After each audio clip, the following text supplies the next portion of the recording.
शांति।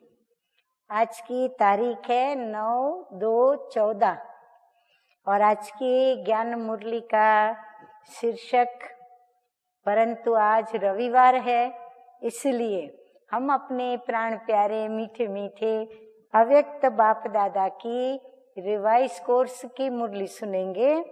तो revise course की मुरली की तारीख है 10/6/77 77 की मुरली है और आज की ज्ञान मुरली का शीर्षक है मंत्र और यंत्र के निरंतर प्रयोग से अंतर समाप्त।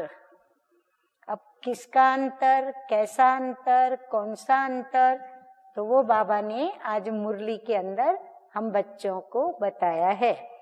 तो बाप दादा कहते हैं कि बाप दादा सर्व बच्चों की वर्तमान स्थिति और अंतिम स्थिति, अब दोनों के बीच का अंतर बाबा सुनाने की शुरुआत कर रहे हैं कि बच्चों की वर्तमान स्थिति और अंतिम स्थिति दोनों को देखते हैं। कहाँ कहाँ वर्तमान और अंतिम स्थिति में अंतर दिखाई देता है और कहाँ कहाँ महान अंतर दिखाई देता है। बाबा को कभी कभी थोड़ा अंतर दिखाई देता है और कभी कभी महान अंतर दिखाई देता है। महान अंतर क्यों रह जाता, हाँ, महान अंतर क्यों रह जाता है, उसका कारण क्या है। लक्ष्य भी सभी का एक ही है, सर्वश्रेष्ठ बनने का लक्ष्य है और पद प्राप्त कराने वाला भी एक है। समय का वरदान और वरदाता का वरदान भी सभी को मिला हुआ है। हाँ, संगम के समय पर हम सभी हैं और फिर वरदाता बाप संगम पर आए हैं तो उनके द्वारा भी हमें वरदान प्राप्त है।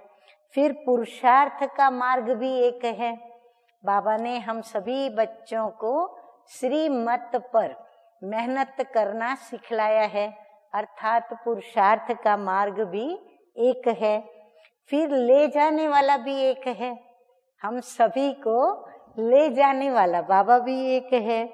फिर भी बाबा कहते हैं इतनी सारी बातें एक ही होने के बावजूद भी इतना अंतर क्यों हो जाता, कारण क्या होता है। उस कारण को बाप दादा देख रहे थे। वर्तमान समय प्रमाण मुख्य कारण क्या देखे, अब बाबा उसका कारण बता रहे हैं ताकि हम बच्चे कारण को समझकर फिर उसका निवारण कर सके। एक तो जो पहले पहले महामंत्र, कौन सा महामंत्र दिया है बाप दादा ने, मन मना भव। तो पहले पहले महामंत्र मन मना भव का वह हम सो देवता बाप दादा द्वारा मिला।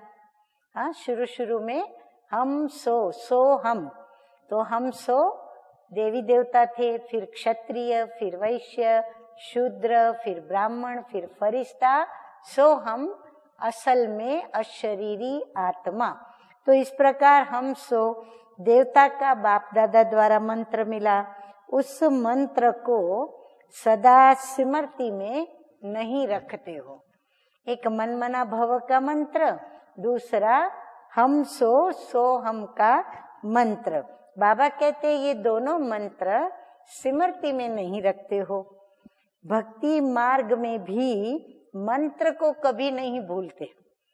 हाँ, भक्ति मार्ग में गुरु से जो उनको मंत्र मिलता है वो मंत्र गुप्त में मिलता है, परंतु कभी भी वो मंत्र भूलता नहीं उनको। मंत्र भूलना अर्थात गुरु से किनारे होना, हाँ, गुरु से दूर हो जाना, तो ये डर रहता है, इसीलिए भक्ति में मंत्र को भूलते नहीं।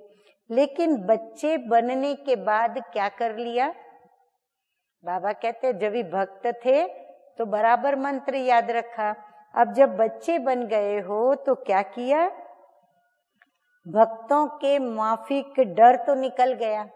हाँ, भक्तों को तो गुरुओं का बड़ा डर रहता है, कहीं गुरु नाराज होकर के हमें श्राप न दे दे।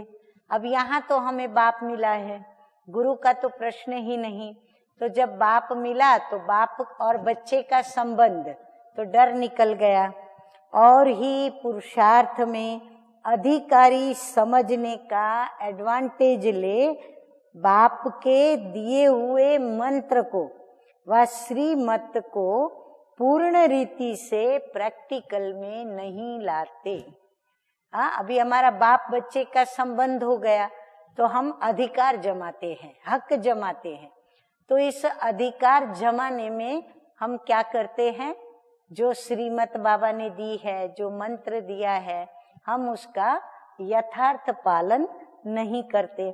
एक तो मंत्र को भूल जाते, दूसरा मायाजीत बनने के जो अनेक प्रकार के यंत्र देते हैं, उन यंत्रों को समय पर कार्य में नहीं लाते। हाँ, एक तो मंत्र भूल जाता है और दूसरा जो भी युक्तियां अर्थात ज्ञान की पॉइंट्स जो भी बाबा ने हमें बताई हैं, जो यंत्र का काम करती हैं, तो उन यंत्रों को हम क्या करते हैं, समय पर कार्य में नहीं लाते। तो आज का फिर वरदान है, विघ्नों को मनोरंजन का खेल समझकर पार करने वाले निर्विघ्न विजयी भव। कौन निर्विघ्न और विजयी रहेगा? जो विघ्नों को मनोरंजन के रूप में देखेंगे या एक खेल के रूप में देखेंगे, डरेंगे नहीं, घबराएंगे नहीं, वही निर्विघ्न विजयी बन सकते हैं। अच्छा, बाबा कहते हैं विघ्न आना ये तो अच्छी बात है, लेकिन विघ्न हार न खिलाए। विघ्नों से हमारी हार नहीं होनी चाहिए। विघ्न आते ही हैं मजबूत बनाने के लिए। विघ्न क्यों आते हैं? हमारी स्थिति को पावरफुल बनाने के लिए। इसलिए विघ्नों से घबराने के बजाय उन्हें मनोरंजन का खेल समझकर पार कर लो, तब कहेंगे निर्विघ्न और विजयी। जब सर्वशक्तिमान बाप साथ है तो घबराने की तो कोई बात ही नहीं। सिर्फ बाप की याद और सेवा में बिजी रहो तो निर्विघ्न रहेंगे। हाँ, बाबा ने बड़ा अच्छा रास्ता बताया कि हम बाबा की याद और सेवा में स्वयं को व्यस्त करें या व्यस्त रखें, तो फिर हम निर्विघ्न रहेंगे। जब बुद्धि फ्री होती है तब विघ्न व माया आती है। हाँ, माया भी जब देखती है कि अब ये फ्री बैठे हैं तो वो हमारे पास मेहमान बन के आ जाती है और फिर बैठ जाती है। बिजी रहो तो माया व विघ्न किनारा कर लेंगे। माया देखेगी ये तो बहुत बिजी हैं, तो मेरे को मुंह नहीं देंगे, मेरा सत्कार नहीं होगा, तो वो चली जाती है। तो इसीलिए माया किनारा कर लेती है। स्लोगन है आज का, सुख के खाते को जमा करने के लिए मर्यादा पूर्वक दिल से सबको सुख दो। सुख के खाते को जमा करने के लिए फिर मर्यादा पूर्वक अर्थात देह और देह के संबंधों के लगाव और झुकाव में सुख देना, ये मर्यादा युक्त नहीं, लेकिन श्रीमत के अनुरूप हम दिल से सबको सुख दें। यही बाबा हम बच्चों को मीठा मीठा स्लोगन दे रहे हैं। अच्छा, मीठे मीठे सिकिलदे बच्चों प्रति माता पिता बाप दादा का याद प्यार और गुड मॉर्निंग। रूहानी बाप की रूहानी बच्चों को नमस्ते।